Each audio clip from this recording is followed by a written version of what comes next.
Coucou tout le monde, j'espère que vous allez bien. Donc aujourd'hui on est le lundi 24. Ce week-end j'ai pas filmé. Samedi j'ai travaillé et dimanche j'avais plein de choses à faire. J'ai pas filmé du tout. Cette semaine, vous le savez, normalement il n'y a pas de vidéo qui sort. Dimanche vous aurez votre weekly vlog. Donc du coup celui qui commence. Aujourd'hui je travaille, demain je travaille, mercredi je travaille, donc je ne vais pas pouvoir faire énormément de choses. Je voulais un petit peu vous expliquer le processus d'une aquarelle, de comment je fais une aquarelle, de l'idée jusqu'à la vidéo tournée. J'adore acheter des aquarelles, donc forcément au bout d'un moment j'ai plusieurs marques. Donc déjà c'est quelle marque que je vais utiliser. Donc là forcément vu qu'il n'y en a qu'une seule que je n'ai pas encore utilisée sur ma chaîne, je me suis dit bon pourquoi pas.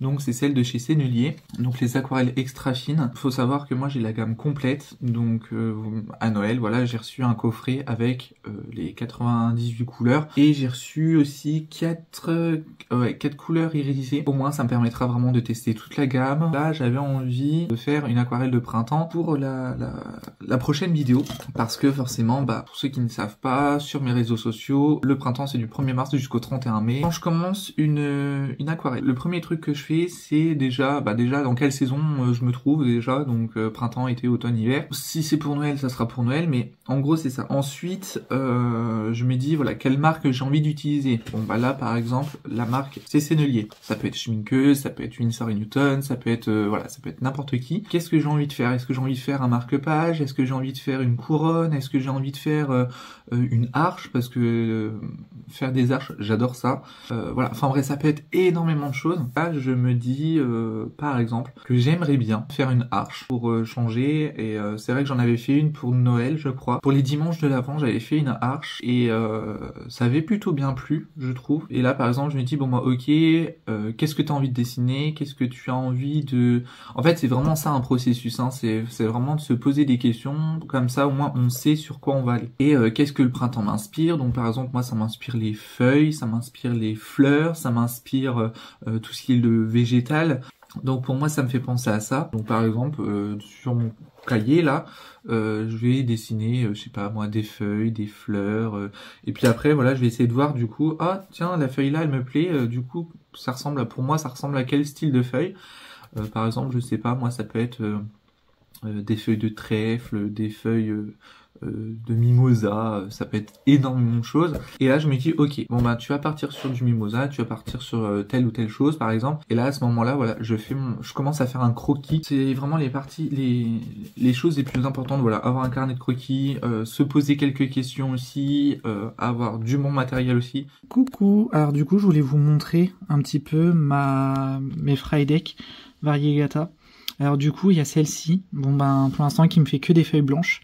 Et regardez celle-ci, la beauté, elle m'a fait cette feuille là mais elle est magnifique. En fin de compte j'avais pas vu, sur la petite j'ai l'impression qu'il y a un tout petit peu de vert juste là. Donc franchement je suis super content. Là c'est une bouture de philodendron giga, c'est un morceau que j'ai cassé, oups. Là c'est une bouture de syngonium que j'ai cassé aussi, oups. Et il y a une toute petite pitchoun, je crois que c'est l'alocasia le plus mignon de la terre, en plus il est tout blanc. Et ça c'est mon philodendron saudirois. Du coup, ce qu'il en reste, je sais pas si ça va donner quelque chose, en vrai. Je suis en train de me demander. Et du coup, alors, peut-être allumer la lumière.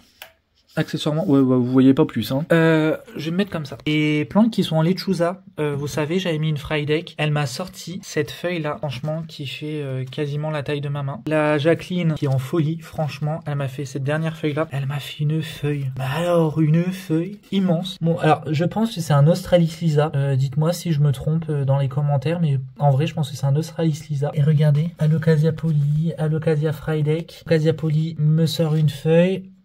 M'a sorti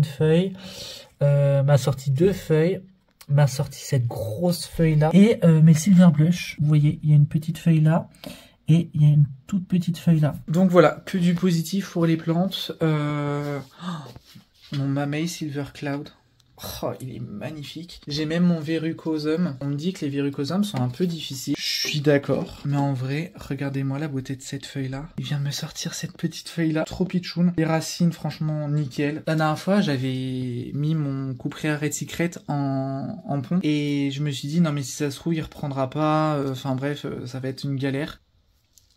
Voilà.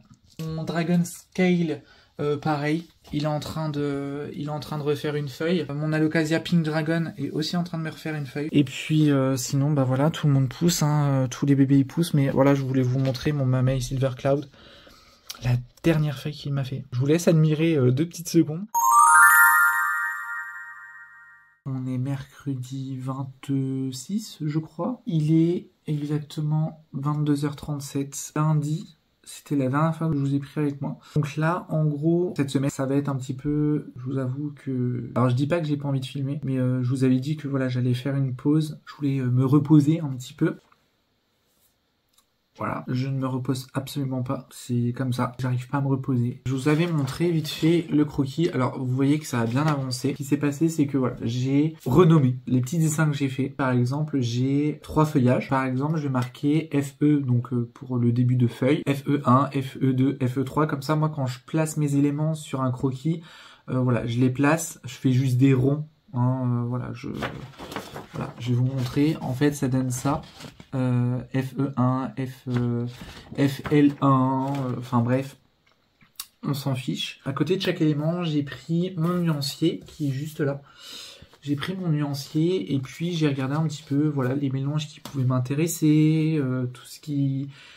Qu'est-ce que les couleurs qui m'intéressaient aussi, parce que bon, forcément quand on a 80 et quelques couleurs, plus de 90 couleurs dans une gamme, dans une marque, forcément bon bah ça nous facilite la vie, hein. Je vous avoue que moi ça me facilite énormément la vie, non pas parce que j'ai pas envie de faire des mélanges, mais juste parce que bah ça va plus vite quoi. Alors après rien n'empêche de faire des mélanges, et du coup il y en a quand même pas mal, parce que par exemple là je vais vous donner un exemple, je vais faire du vert de Hooker plus du sépia coloré, je vais faire du bleu indigo avec du pourpre Helios, du vert olive plus de l'ocre jaune, et je me suis dit que voilà ça pouvait être sympa. Donc en fait à côté de chaque élément, je me suis dit que voilà, j'allais mettre un petit peu les couleurs que j'aimerais bien mettre dedans. Après, ce qui est noté sur le croquis, c'est pas forcément ce qu'il pourrait y avoir dans la réalité. Je peux être amené du coup à changer. Après, vous n'êtes pas obligé d'avoir autant de couleurs que moi, mais forcément j'adore l'aquarelle, j'adore les pinceaux, j'adore le papier, j'adore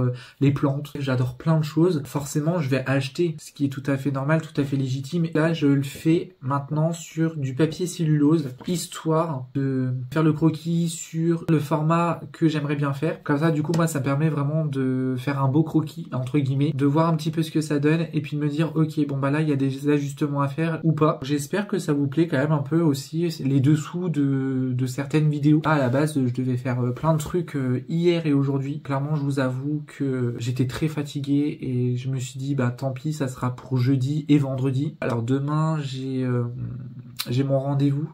Alors je sais que je vais partir quand même assez tôt, je vais rentrer pas trop tard non plus, j'aimerais bien rentrer pas trop tard. Et puis vendredi après-midi, j'aimerais bien filmer l'aquarelle. Une fois que c'est fait, c'est fait. Et j'ai acheté sur Amazon les fameux Tombow. Donc là j'ai pris une boîte, ça coûtait un peu plus de 20 balles. Les crayons, vous savez, un peu comme les Faber-Castell, les graphites quoi. Parce que Virginie Lucas, elle en parlait dans certaines de ses vidéos, elle en parle. Et je me suis dit que ben j'allais tester. Et voilà, j'ai regardé les avis. J'ai hésité parce que franchement c'était dans mes listes, parce que moi j'ai plein de listes d'achats entre guillemets, de mes 2 produits favoris. Et puis voilà, j'achète un peu quand j'en ai envie. Je crois qu'ils étaient dans la liste depuis le mois d'août. Je me suis dit voilà, bon bah je vais déjà commencer avec des Faber-Castell et puis voilà. En tout cas, je vous souhaite une bonne nuit. Moi je vais dessiner peut-être pendant un quart d'heure, 20 minutes je pense, et puis ensuite je pense que j'irai vraiment me coucher, me reposer, et puis bah, du coup demain matin 3 heures de route quoi, 1h30 à l'aller, 1h30 le retour. Je dois aller à Nancy, en plus le rendez-vous c'est dans le centre-ville de Nancy. Alors après ça va, bon, en soit la route elle est pas non plus pourrie, mais voilà quoi. Enfin je vous laisse, je vais me prendre mes petites 15-20 minutes là pour dessiner, comme ça me vide un peu la tête, ça me fait un petit peu mon sas de décompression de la journée. Et puis voilà. En attendant, je vous fais plein de gros bisous et puis je vous dis à tout de suite.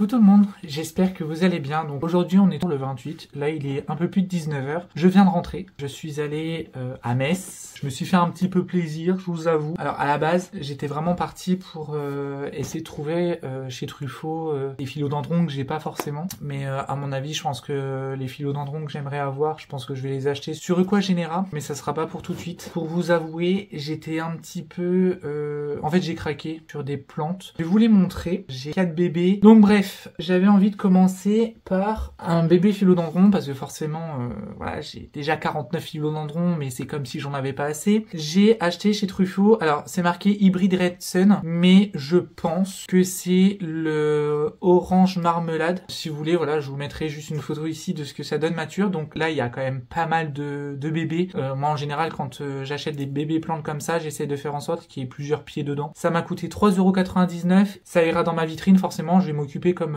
les petits philodendrons que j'ai eu de chez Plantes. Ensuite, j'ai acheté un autre philodendron. C'est le Green Princess. Alors, j'avais vu le Pink Princess et puis au final, je me suis dit non, j'allais pas le prendre, sachant que voilà, la réputation du Pink Princess, c'est pas forcément les plus faciles. Je sais qu'il y a beaucoup de monde qui sont un peu saoulés par cette plante-là. Là, j'ai pris le Green Princess. Il ressemble un petit peu au Birkin, mais sans les variegations. Ensuite, j'ai pris un bébé Oya. Franchement, j'aurais jamais pensé prendre un bébé Oya. Le Oya Burtoniae, 3,99 € aussi. Donc, il ressemble à celui-là. J'aime bien, moi, cette taille-là de Oya parce que du coup, je peux les voir grandir. Après, moi, comme je vous ai dit, normalement, quand on est débutant, on achète des plantes un peu plus matures. Je suis un peu plus expérimenté, on va dire. Voilà, j'en profite du coup maintenant pour acheter des bébés plantes parce que maintenant, je sais m'occuper des bébés plantes. Donc voilà, donc ce qui veut dire que là, aujourd'hui, on a passé le cap des 50 philodendrons parce que je viens de penser à ça. Du coup, ça m'en fait 51. J'ai trouvé un bébé Anthurium, Clarinervium, 5,99 €. Donc, il ressemble à celui-là. Alors, j'espère sincèrement que c'est un Clarinervium. Normalement, c'est censé être un Clarinervium. Ça me fait mon 3e Anthurium à la maison. N'est-il pas mignon? Classe 5,99 €. Coucou tout le monde, c'est le Vic du montage. J'ai pas fait de conclusion pour la vidéo. J'espère que ce petit vlog vous aura plu. Voilà, c'était une semaine assez calme. Franchement, ça a fait du bien. Voilà, j'avais vraiment envie de me reposer un maximum. Même si je me suis pas vraiment reposé, j'avais envie un petit peu, voilà, de vous faire un petit haul, un petit, voilà, processus aquarelle. Ce que je vous disais dans la vidéo, voir le processus d'une aquarelle, c'est super. Alors après, je l'ai pas terminé, donc forcément, bah, vous aurez la suite dans le vlog de la semaine prochaine. N'hésitez pas à vous abonner, à laisser un petit commentaire, à laisser un petit like, ça me fait toujours plaisir. Et puis, voilà, je vous fais plein de gros bisous et je vous dis à très bientôt. Prenez soin de vous surtout. Salut!